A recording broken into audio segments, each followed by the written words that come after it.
Hello बच्चों, आप सभी का हमारे प्रज्ञान एनसीईआरटी क्लासेस में स्वागत है। जैसा कि आप लोग जानते हैं कि आज हम लोग पढ़ने वाले हैं हिंदी, और हिंदी में हम लोग स्टार्ट कर रहे हैं संज्ञा से। हम लोग संज्ञा को बहुत ही बेहतरीन ढंग से पढ़ने वाले हैं। क्या बहुत ही बेहतरीन ढंग से पढ़ने वाले, एक एक चीज को पढ़ने वाले हैं।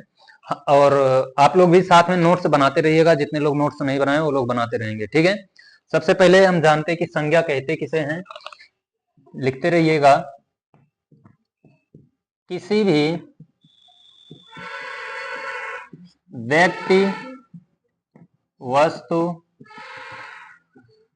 स्थान, भाव आदि के नाम को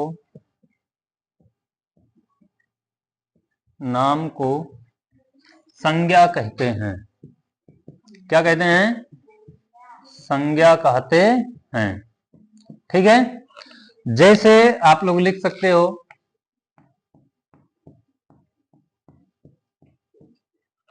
जैसे राम, श्याम, राधा, हिमालय, कुरान, खुशी आदि, ठीक है। किसी भी व्यक्ति, वस्तु, स्थान, भाव आदि के नाम को संज्ञा कहते हैं। जैसे राम, श्याम, मोहन, गीता, राधा, कुरान ना। अब खुशी भी एक प्रकार का संज्ञा ही है। आप लोग देखोगे भाववाचक संज्ञा में हर्ष, शोक, उल्लास आदि को हम लोग भाववाचक संज्ञा में पढ़ने वाले हैं, ठीक। अब देखो हम लोग पढ़ेंगे, सबसे पहले जान ये लेते हैं संज्ञा के मूल रूप। किस चीज के? संज्ञा मूल रूप से कितने प्रकार की होती है? मूल रूप से वो कितने प्रकार की होती है? दो प्रकार की, ठीक है। संज्ञा मूल रूप से कितने प्रकार की होती है? दो प्रकार की। कौन कौन सी? पहला हमारा यथार्थवाचक संज्ञा और दूसरा भाववाचक संज्ञा। पहला कौन सा है? यथार्थवाचक संज्ञा। यथार्थवाचक संज्ञा मीन्स क्या होता है? दृश्य रूप। कौन सा? दृश्य रूप। वह संज्ञा जिसे हम क्या कर सकते हैं? देख सकते हैं। और भाववाचक संज्ञा क्या होता है? भाववाचक संज्ञा, भाव को आप लोग देख सकते हो नहीं, सिर्फ महसूस कर सकते हो, तो इसे हम क्या बोलेंगे? अदृश्यवाचक संज्ञा। कौन सी संज्ञा? अदृश्यवाचक संज्ञा, ठीक है। अब देखो भाववाचक संज्ञा में हम लोग क्या क्या पढ़ते हैं। भाववाचक संज्ञा में ही हम लोग पहला व्यक्तिवाचक संज्ञा, व्यक्तिवाचक संज्ञा,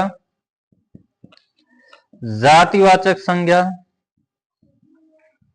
जातिवाचक संज्ञा, समूह या समुदायवाचक संज्ञा,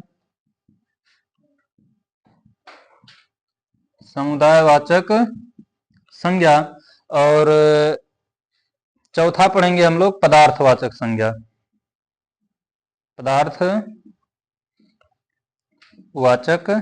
संज्ञा, ठीक है। ये हो गए हमारे दृश्य रूप। कौन से? दृश्य रूप, ठीक। अदृश्य रूप में हमारा यही आता है भाववाचक संज्ञा। अब देखो आगे थोड़ा हम लोग अगर देखें, आधुनिक हिंदी, या पहले लिखोगे नई लाइन से, प्राचीन हिंदी के अनुसार, प्राचीन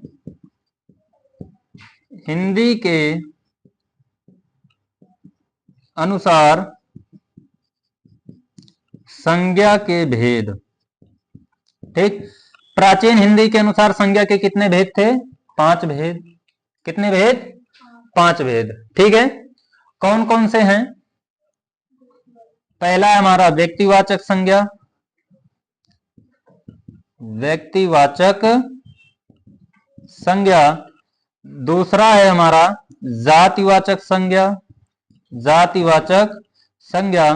तीसरा है समूहवाचक संज्ञा। कौन सा? समूहवाचक संज्ञा। चौथा है द्रव्य या पदार्थवाचक संज्ञा, और पांचवा है हमारा भाववाचक संज्ञा, ठीक है। प्राचीन हिंदी के अनुसार संज्ञा के कुल कितने भेद होते थे? 5 भेद। कितने भेद?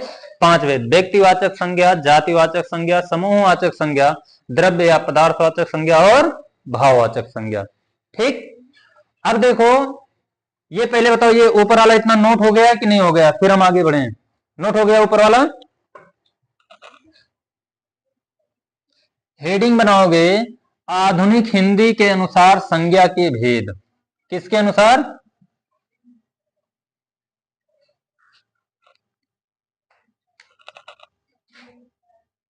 हेडिंग बनाओगे, आधुनिक हिंदी के अनुसार संज्ञा के भेद। देखो, आधुनिक हिंदी के अनुसार संज्ञा के कितने भेद होते हैं? 3 भेद होते हैं। ठीक, पहला है हमारा व्यक्तिवाचक संज्ञा, व्यक्तिवाचक संज्ञा। दूसरा है हमारा जातिवाचक संज्ञा, जातिवाचक संज्ञा। और तीसरा है हमारा भाववाचक संज्ञा। कौन सी? भाववाचक संज्ञा। अब देखो, आधुनिक हिंदी में 2 तो गायब कर दिया गया। कौन गायब कर दिया गया? 2। कौन कौन सा? ये हमारा समूहवाचक और द्रव्यवाचक संज्ञा को अगर पूछा जाए आधुनिक हिंदी के अनुसार द्रव्यवाचक और समूहवाचक संज्ञा को किसमें रखा गया है, तो आप लोग बताओगे जातिवाचक संज्ञा में रखा गया है। द्रव्यवाचक संज्ञा और समूहवाचक संज्ञा। देखो, द्रव्य यानी पदार्थवाचक संज्ञा वे भी जैसे सोना, लोहा, चांदी, जिसके जैसे और होते हैं वो होती है जातिवाचक संज्ञा। क्या सोना के जैसे सोना नहीं होता है, या पानी के जैसे और पानी नहीं होता है? समूह में जैसे मान के ले लो एक अंगूर है, अंगूर का गुच्छा। भाई अंगूर का गुच्छा अंगूर से ही तो मिलकर बना है, अंगूर के जैसे अंगूर हैं। तो इसलिए अंगूर को यानी समूहवाचक को और द्रव्यवाचक को किसमें रखा गया है? जातिवाचक में रखा गया। देखो, हम तीनों को पहचानने का एक ट्रिक भी बता रहे हैं। ठीक है, तीनों को पहचानने का सबसे आसान ट्रिक है। देखो, जो व्यक्तिवाचक होगा ये सदैव एक वचन होगा। सदैव क्या होगा? एक वचन होगा। ठीक है, सदैव एक वचन, दुनिया में विशेष और अकेला होगा। दुनिया में विशेष और अकेला होगा। ठीक है, जातिवाचक संज्ञा क्या होगा? बहुवचन। बहुवचन प्लस जिसके जैसे और हों, जिसके जैसे और हों। ठीक है भाई, जैसे बहुवचन तो होगा, कोई भी जाति है, जैसे मान लो कुत्ता, कुत्तों की एक जाति है, वो बहुवचन बनेगा। क्या बनेगा? बहुवचन बनेगा। यानी सिंपल सी बात है, जिसके जैसे और हों वो जाति हो जाएगी। क्या हो जाएगी? जाति। और व्यक्तिवाचक सदैव एक वचन होगा, दुनिया में विशेष और अकेला होगा। ठीक है, अब भाववाचक का है। देखो, भाववाचक भी एक वचन ही होगा, एक वचन होगा। और लिख लेना, जिसे प्लेट में ना परोसी जा सके, जिसे प्लेट में ना परोसा जा सके, ये हमारा क्या हो जाएगा? भाववाचक संज्ञा। सिंपल सी बात है। जैसे मान लो खुशी, कोई व्यक्ति बहुत खुश है, वो कितना खुश है, हमके प्लेट में परोस के दिखाओ, दिखा पाओगे? अरे नहीं, दिखा लोगे? तुम्हारा बात अलग है।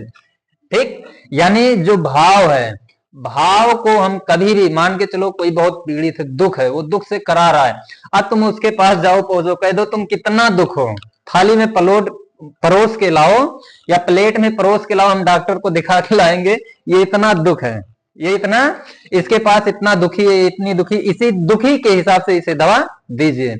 ऐसा कुछ नहीं होता, वो सिर्फ एक क्या होता है? भाव होता है। ठीक है, हम मान के चलो आपको मिर्चा खिला दिए, क्या खिला दिए?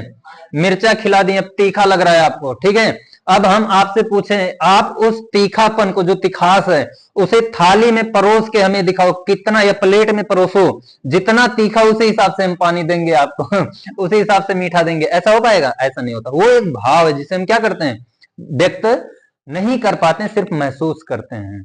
ठीक, सॉरी, व्यक्त करते हैं, यानी थाली में परोस नहीं सकते, ना प्लेट में परोस सकते हैं।